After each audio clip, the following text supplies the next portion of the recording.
The history of the Iranian Air Force can be divided into two phases: before the Islamic Revolution and after it. Imperial era. The Imperial Iranian Air Force was a branch of the Imperial Iranian Armed Forces and was established by Reza Shah, the Shah of Iran, in 1920. It became operational with its first fully trained pilots on February 25, 1925. Iran's first attempt to procure aircraft from the United States in the 1920s failed due to Washington's refusal to supply equipment because of a World War I treaty. Until World War II, the IAF's aircraft inventory consisted entirely of European aircraft, mainly British and German. However, following a coordinated British and Soviet invasion of Iran during World War II, in retaliation for Reza Shah's declaration of neutrality, the IAF's bases were occupied by the Allies and all existing IAF aircraft were either destroyed or dismantled by the invading British. A roughly 1946 order of battle for the Air Force can be found in Jane's fighting aircraft of World War II. Two regiments were both reported to be based near Tehran. After World War II, the IAF began to slowly rebuild its inventory, with aircraft mainly supplied by the United States and Great Britain. A national aerobatic display team was formed in 1958. Called Golden Crown, and a part of the IAF. This lasted until 1978. In the 1960s, the IAF acquired 90 Canadair Sabre fighters from the RCAF, but they were flipped over to the Pakistan Air Force. In the 1960s and 1970s, the Air Force was used as part of a joint aerial espionage program of Iran and the United States against the former Soviet Union.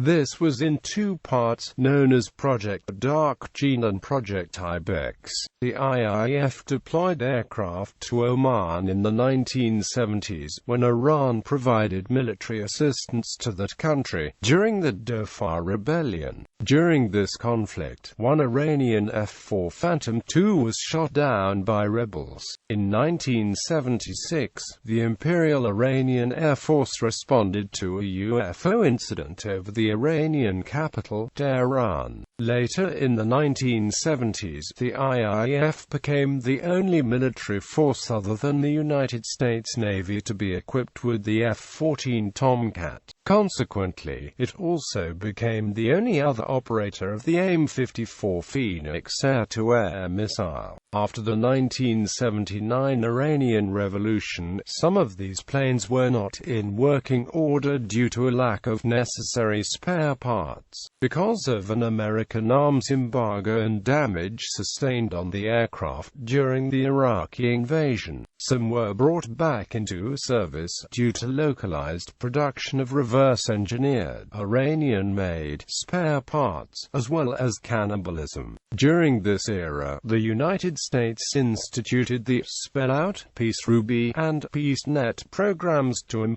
upgrade the air defense system of Iran. As well as air defense radars, the network was linked using microwave loss and troposcatter communications networks. The IAF had also placed an order for over 150 F-16 Fighting Falcon fighter aircraft in 1976, but deliveries were never made, due to the overthrow of the Shah by Ayatollah Khomeini in the revolution. These aircraft would go on to serve in the Israeli Air Force. Post-Islamic Revolution. The overthrow of the Shah in the Islamic Revolution of February 1979 was followed by changes to the organization of the Iranian military. The Air Force was renamed the Islamic Republic of Iran Air Force, and largely inherited the equipment and structure of the former IAF. Due to strained relations with the West, Iran had to procure new equipment from Brazil, the Soviet Union, Russia and the People's Republic of China. However, it lost most of its leading officers in the course of post-revolutionary chaos, as well as due to the prosecution of those considered as loyal to the Shah, pro-U. or elsewhere by the new government in Tehran. Its other personnel were also decimated by the purges, with many pilots removed or leaving the Air Force. This left the Air Force ill-prepared for the Iran-Iraq War. Iran-Iraq War, a series of purges and forced retirements, as a consequence of the 1979 Iranian Revolution, resulted in the manpower of the service being halved between February 1979 and July 1980, leaving the IRIF ill-prepared for the Iran-Iraq War. The sudden Iraqi airstrikes against 6 Iranian airfields and 4 other military installations, launched on the afternoon of the 22nd of September 1980, came as a complete surprise and caused a shock in the renamed IRIF, which was in the midst of reorganizing following the Iranian Revolution, which had ended 1 year earlier. Nevertheless, they caused relatively minimal damage, and the Islamic Republic of Iran Air Force retaliated fiercely to the invasion. Flying strikes involving up to 140 McDonnell Douglas F-4 Phantom AIs against main Iraqi airfields, oil industry installations, and communications sites. Intense Iranian activity inside Iraqi airspace during the first week of the war managed to prove so successful that it eventually forced the Iraqi Air Force onto the defensive. In addition to striking Iraqi airfields, the IRIF succeeded in managing to badly damage most of the Iraqi oil-producing and exporting facilities, resulting in Baghdad's decision to stop all oil exports for several years. Following a 1-week-long counter-air campaign, and due to a critical situation on the ground in Khuzestan province,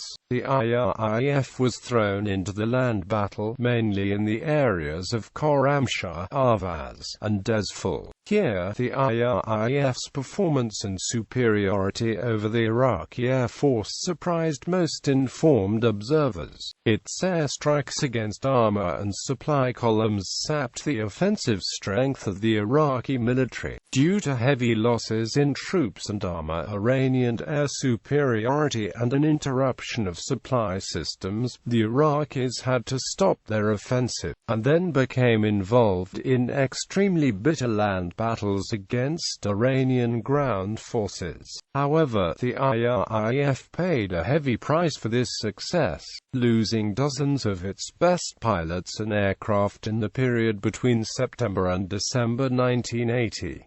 Although the readiness rates of the IRIF significantly increased in the following months, its overall role and influence declined, as the clerical government searched to put the emphasis in fighting on the Islamic Revolutionary Guards Corps militias, but also attempted to develop a separate air arm for this service. After the successful liberation of most Iranian areas captured by the Iraqis in late spring 1982, the situation of the IRIF changed completely. From an air arm that was offensive by nature, it was largely relegated to air defense and, relatively seldom, tasks of flying bombing attacks against targets of industrial and military significance inside Iraq. Simultaneously, the IRIF had to learn to maintain and keep operational its large fleet of U.S.-built aircraft and helicopters without outside help, due to American sanctions.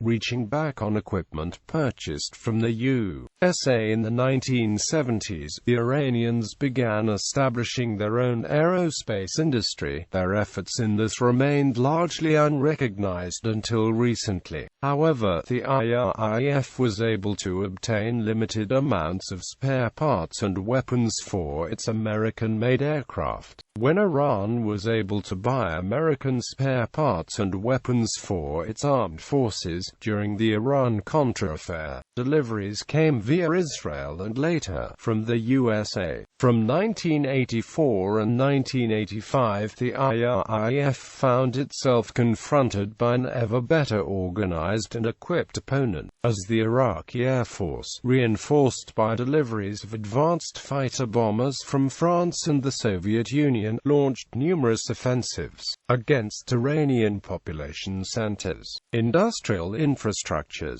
power plants, and oil export hubs. These became better known as the Tanker War and the War of the Cities. To defend against an increasing number of Iraqi airstrikes, the IRIF leaned heavily on its large fleet of Grumman F-14 Tomcat air superiority fighters. Tomcats were mainly deployed in defense of the strategically important Karg Island and Tehran. Over 300 air-to-air engagements against Type UAF fighters, fighter bombers, and bombers were fought in these areas alone between 1980 and 1988. Confronted with the fact that it could not obtain replacements for equipment lost in what became a war of attrition against Iraq, for the rest of the conflict, the IRIF remained defense-orientated, conserving its surviving assets as a force in being. For mid-1987, the IRIF found itself confronted also with U.S. Navy fighters over the Persian Gulf. A number of confrontations that occurred between July 1987 and August 1988 stretched available IRIF assets to the limit, exhausting its capability to defend Iranian airspace against Iraqi airstrikes. Post-Iran-Iraq War. Immediately after the end of the Iran-Iraq War, the IRIF was partially rebuilt by limited purchases of MiG-29 fighters and Su-24 bombers from the Soviet Union, as well as F-7M and FD-7 fighters from China. While a welcome reinforcement, these types never replaced the older, U.S.-built F-4 Phantoms or F-14 Tomcats, or even Northrop F-5 Tiger IIs. Instead, the IRIF continued efforts to maintain these types in service, and began a number of projects with the intention to refurbish and upgrade them. A Russian attempt to sell a large number of MiG-27s, MiG-31s, and Tupolev Tu-22 megaseconds to Iran, launched in 1993, was spoiled by a lack of interest and money on the part of Iran. Iraqi aircraft from the Persian Gulf War. Following an alleged agreement between the regimes in Baghdad and Tehran, in February 1991 a significant number of Iraqi Air Force aircraft were evacuated to Iranian airfields. To avoid destruction in the 1991 Persian Gulf War, the agreement was for Iran to return them after the war, but the Iranians impounded these aircraft instead, claiming them as war reparations for the Iran-Iraq War. The IRIF has pressed into service all of the 36 Su-24 Mks, 7 Su-25s and 24 Mirage F-1 BQs and F-1 EQs flown from Iraq, while all the other types, including 40 Su-20, 22s and at least 10 MiG-23s of various versions, were stored. The exact current composition of the IRIF is hard to determine, but estimates do exist. Many aircraft belonging to the Iraqi Air Force took refuge in Iran during the Persian Gulf War in 1991, and many were put into service with the IRIF or taken apart for spare parts. Due to the continuous spare parts shortages faced by the Air Force, a decision was made in the late 1980s to develop a local aerospace industry to support the Air Force. In 2002, Iran, with the cooperation of Ukraine, successfully started the manufacture of the Iran 140, a license-built version of the Antonov In-140 transport aircraft. Simultaneously, Iran began construction of two 100% domestically produced fighters, upgraded using technology from the F-14 Tomcat and the F-5 Tiger II. The fighters have been named the Azraq and the Shafaq. Since then the country has also become self-sufficient in the manufacture of helicopters. The country claims that it is capable of producing the old U.S. R-1 Cobra gunship. Additionally, Iran also produces Bell helicopter Bell 212 and Bell 206 helicopters in serial production. These are known respectively as the Shabab Is-2-75 and the Shabab Is-206.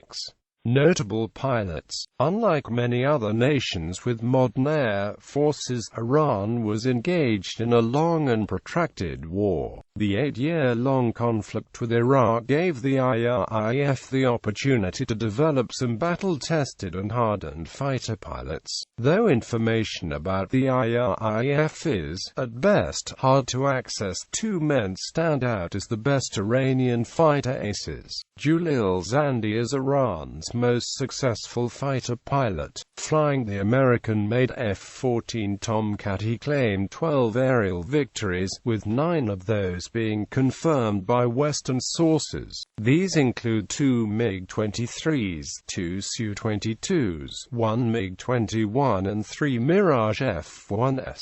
These totals make him the most successful Iranian fighter pilot, the most successful F-14 Tomcat pilot, and the most recent to claim A status. Yadollah Javadpour flew the F-5 Freedom Fighter, another American-made jet, and claimed 5 Iraqi aircraft shot down, 2 being reliably confirmed. This makes him an ace and the most successful F-5 fighter pilot, but his greatest claim to fame happened on August 6, 1983, when he shot down an Iraqi MiG-25. This was a significant achievement for an F-5 pilot, as the MiG-25 is a much bigger and faster aircraft with a substantial altitude advantage. His other confirmed kill was in Su-20 on October 17, 1980. Inventory 1920 to 1979. Gallery.